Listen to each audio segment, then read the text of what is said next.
We continue with our live coverage from Bankers Live Fieldhouse of the National Championship tonight with the Connecticut Huskies and the Syracuse Orange. Warming up behind us, Tyler Bradfield on hand here on NCAA Women's Basketball, joined by ESPN analyst and head coach of the Indiana Fever and Stephanie White. Stephanie, a chance at history tonight with Connecticut vying for their fourth straight national championship, but they meet a very red-hot Syracuse team. If Syracuse wants a chance to fend off history, what would it take? Well, I think Syracuse is going to have to make a lot of shots. You know, Syracuse is a team that likes to take a lot but don't shoot a high percentage. And when you're playing a team that's as efficient as Connecticut is, you have to match them bucket for bucket. And I think Syracuse has to hit at least 15 threes.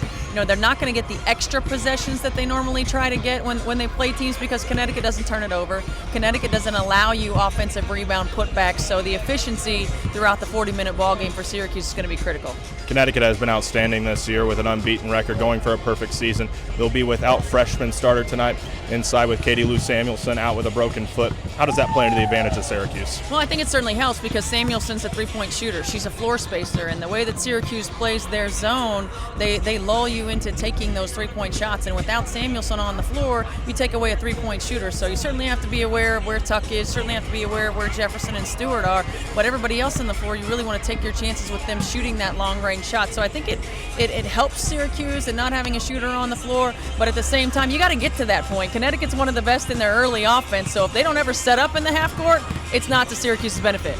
Tonight is the Division I National Championship. Yesterday they had the Division II and Division III National Championships on this very court and in this very same building for the first time ever.